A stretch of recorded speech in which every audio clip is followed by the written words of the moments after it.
Kadiatou Baldé, bonjour. Bonjour.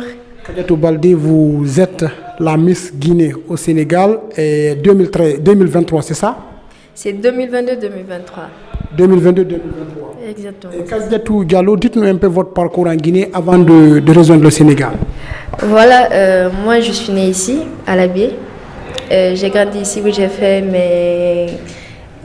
mon parcours scolaire, que ce soit le primaire, la maternelle, le primaire, collège et lycée. C'est après l'obtention de mon bac, je suis allée au Sénégal pour poursuivre mes études universitaires. Bien avant ça, je suivais déjà les compétitions de beauté, j'étais déjà dedans. Je ne me suis pas levée en bout et un jour, je me suis lancée à Miss Guinée-Sénégal.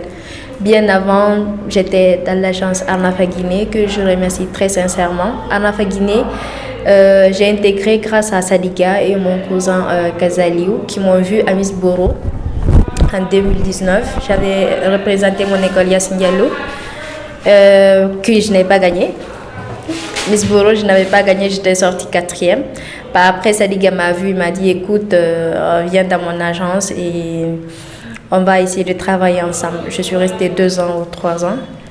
Après, je suis allée au Sénégal pour poursuivre mes études et j'ai vu l'annonce de Miss Guinée-Sénégal après 2 semaines après mon arrivée. Après, j'ai postulé et puis j'ai participé. D'accord, c'est parti comme ça. Et avant de parler un peu de votre carrière de Miss, quelle étude avez-vous fait au Sénégal? C'est déjà fini ou il reste encore à faire? Et vous êtes dans quel domaine d'études? Il me reste 1 année et je suis en marketing communication à INSUP Afrique. D'accord. Et voilà, et là, mais faire le Miss ou vraiment tout ça, c'est. Nous connaissons notre communauté. Quand nous avons la communauté, c'est les Peuls, c'est pas facile avec les familles, nos parents. Une fois que vous commencez à apparaître dans les vidéos, tout de suite, il y a des gens qui interpellent la famille pour dire attention, votre fille est en train de vendre sa dignité quelque part comme ça. Est-ce que vous avez réussi à négocier avec la famille ou bien la famille a adhéré directement à votre projet dès le début? Bon, le début, c'était pas facile, mais moi, par contre, ma famille n'était pas d'accord par rapport à mes études parce que je venais tout juste d'arriver. Pour eux, ça allait perturber mes études.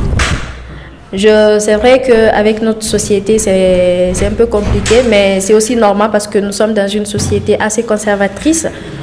Donc, il y a certaines choses, eux, ils pensent que sûrement une Miss, elle doit s'exhiber, elle doit s'habiller extravagamment, chose qui n'est pas obligatoire. Il y en a qui le font, mais c'est plutôt un choix, c'est pas une obligation. Donc, j'ai su les rassurer, et j'ai su les montrer que vraiment, c'était pas ça. Il y a beaucoup de choses qu'une Miss peut faire, notamment ne pas s'exhiber. Donc, voilà, c'est parti de là. Et je crois qu'aujourd'hui, ils me donnent leur confiance et voilà. Et comment c'est parti? Qui vous a vraiment encouragé afin que vous remportiez vraiment ce trophée?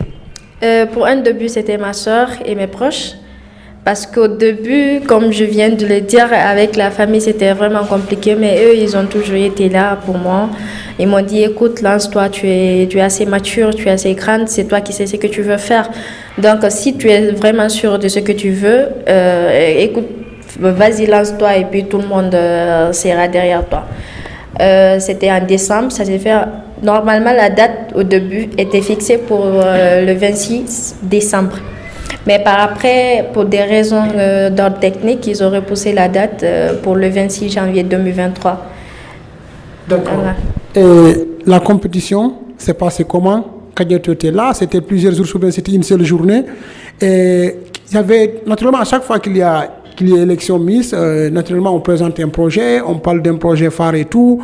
Comment tous les jurys vraiment ont basculé de votre côté? Okay. Écoutez, Miss Guinée-Sénégal, c'était 2 mois de répétition avec 7 candidates. Bon, on était plus au début, mais au fur et du temps, on n'est resté que 7. Voilà, chacune de nous devait porter un projet humanitaire. Moi, mon projet porte sur l'aide, de venir en aide aux enfants défavorisés aux enfants démunis et défavorisés. Voilà, j'ai présenté ce projet le jour J et c'est grâce à ça, peut-être, ça m'a apporté plus de points parce que mon projet était très, très pertinent et les membres de jury ont sûrement été de mon côté.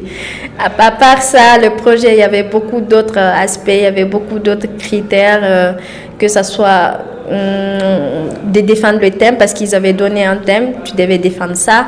La démarche aussi, en tout cas, rester intacte du début à la fin sans aller en hors sujet, sans pourtant dévier sur un autre côté. Tout ça, tous ces aspects étaient comptés.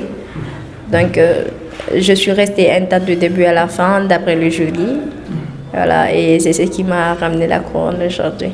D'accord, c'est les structures guinéennes qui organisent cela ou bien c'est mélangé? Bien sûr, ce sont des Guinéens. C'est l'amicale des élèves étudiants stagiaires guinéens au Sénégal. D'accord. Et après avoir remporté le trophée, la couronne de Miss Guinée 2022-2023, qu'est-ce que ça vous a rapporté directement, les retombées? Parce que nous qui sommes loin, on va directement penser que Kadiatou a mis des milliards dans la valise pour rentrer à la maison. Bon, ça m'a rapporté beaucoup de choses que je préfère taire, mais en tout cas, ça m'a rapporté beaucoup de choses. Des ouvertures, quoi? Surtout des ouvertures, des opportunités. Et je crois que c'est ce qui est essentiel dans ça, c'est que Miss Guinée Sénégal, c'est une expérience que je suis en train de vivre, une très belle expérience. Donc pour moi, c'est l'essentiel. En tout cas, ça m'a beaucoup rapporté. Et aujourd'hui à Dakar, comment vous vous êtes adapté à la vie sénégalaise? On dit souvent que ce n'est pas facile. Mais quand même, quand on y arrive, quand le vin est plié, il faut le boire. Comment vous vous en sortez, madame? Bon, moi je suis une personne, je ne sais pas si c'est une qualité, je m'intègre très très vite. Et au Sénégal, ne croyez pas que c'est juste un pays à côté ici. Il y a partout où tu pars, tu verras un Guinéen. Je ne me suis pas sentie étrangère en tout cas, parce que j'étais avec les miens. La famille était là-bas, donc je crois que ça a plus facilité mon intégration parce que j'étais avec la famille. Et en plus, j'étais tout le temps avec des Guinéens aussi. Donc je n'ai vraiment pas senti le pays étranger. Et la compétition sénégalaise, c'est quand vous participez une fois, vous n'avez plus l'occasion de participer, ou bien à chaque fois que vous aurez besoin de participer à l'élection, c'est possible? À chaque fois que je veux participer, c'est possible. Hein?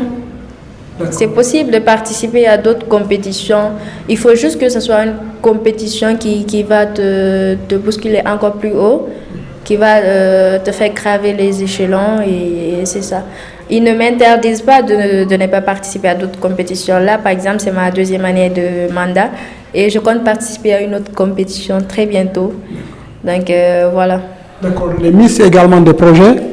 Quel est le projet que vous avez dans la valise pour les prochaines années, soit en matière d'autonomisation de jeunes filles, d'aider les filles à aller à l'école, d'escolarisation et tout? Quel est le projet que vous avez dans la main, que vous pouvez participer, que vous souhaitez que toute la Guinée vous accompagne? Bon, moi, je n'ai pas touché d'autres aspects parce que mon domaine, j'avais présenté un projet sur les enfants que je soutiens actuellement. J'avais déjà fait un don. On m'a accompagné à faire un don à l'orphelinat, ça c'était au Sénégal. J'ai également fait un don de fourniture scolaire pour la rentrée de 2024, l'année passée. Donc, mon domaine, c'est les enfants, en un mot. D'accord. Et à chaque fois que je présente un projet sur ça, je crois que ça touche beaucoup de personnes et c'est ce qui les pousse à m'accompagner. Et Kadiatou Baldé, quand on parle Miss et tout, naturellement, c'est un peu les douleurs des femmes dans la société. Quand vous apprenez qu'une jeune fille ou une fillette a été violée et tout, quel est votre état d'âme? Est-ce que vous n'avez pas un regard parfois un peu compliqué sur cet aspect quand vous entendez un enfant ou une fillette a été violée? C'est un sujet très sensible qui me brise le cœur d'ailleurs. Et je crois que je lance souvent des messages par rapport à ça. Mais actuellement, la situation, c'est tellement compliqué. Je crois même il y a dernièrement là une femme qui m'a contactée parce qu'elle a un projet par rapport à ça. Elle a créé son ONG pour soutenir ces femmes, pour soutenir ces jeunes filles aujourd'hui violées, aujourd'hui séquestrées. Donc j'ai tout de suite adhéré à son projet.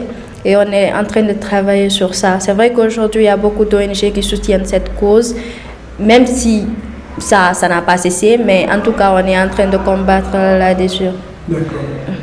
Les travailleurs sociaux avec les filles, parce qu'aujourd'hui à la baie, nous vivons un monde où tout le monde consomme la chicha. Même récemment, des filles ont été hospitalisées parce qu'ils ont consommé des couches. C'est de faire très attention à elles, de savoir que tout nous rattrape demain. Aujourd'hui, c'est vrai qu'on est jeune, c'est vrai qu'on profite de notre jeunesse, mais il faut savoir comment profiter. Tu ne peux pas dire à ton enfant demain, ne fume pas parce que toi-même tu le faisais avant. Il faut savoir tout ce que tu ne peux pas dire à ton enfant, tout ce que tu ne peux pas autoriser à ton enfant de faire, ne le fais pas. Parce qu'il ne faut pas penser qu'au présent, il faut penser au futur. Donc, c'est des répercussions qui vont tomber tôt ou tard. Et la chicha, même, il y a certaines personnes, moi, l'excuse que j'entends, eux, ils disent que la chicha, c'est pas la cigarette, alors que c'est de la fumée. Et surtout, si je ne me trompe pas, il y a un cancer, ça cause un cancer. Et ce qui est très, très, très dangereux. Donc, ce que je peux leur dire, c'est de faire très attention à elles, de savoir se protéger. La santé, elle est très, très, très fragile et surtout très précieuse. Donc, de faire très attention à elles. Donc, vous venez de l'abbaye du Fouta, vous êtes allé au Sénégal, vous avez vu un peu la rigueur, le degré avec lequel les gens prennent les études au sérieux du Sénégal. Vous avez connu l'abbaye, comment les gens prennent vraiment dans la légèreté les études aujourd'hui. Ce que vous avez vécu au Sénégal, est-ce que vous pouvez partager ici également afin que chacun puisse prendre ses études au sérieux? Parce qu'au Sénégal, quelqu'un qui a une évaluation dans 2 semaines, vous ne pouvez pas vous voir. Il te dira que c'est après mes évaluations dans 2 semaines. Et ici, tous les jours, les gens sont en boîte de nuit. Je crois que c'est parce qu'ils sont, eux, jusqu'à présent avec leurs parents.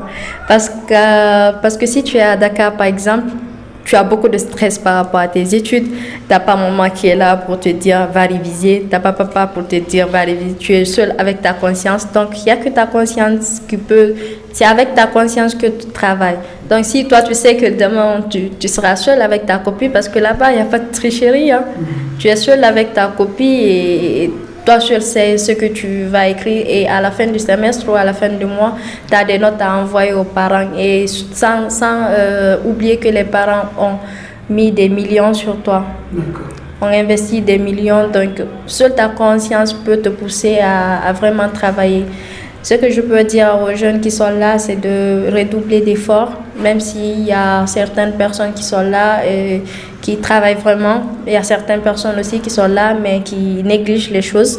C'est de vraiment prendre le sérieux, savoir que les études, c'est juste un temps, qu'après, un moment arrivera à un certain âge, même si on veut travailler, même si on veut étudier, les priorités ou bien les soucis ou bien les responsabilités ne nous donneront pas cette occasion.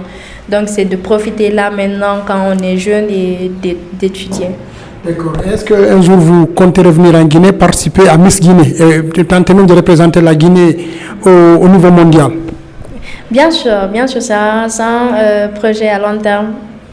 Et là, actuellement, je suis qualifiée d'office pour Miss Guinée parce que je suis en mandat. Normalement, les Miss de la diaspora ne partent directement en finale, elles ne participent pas à la présélection.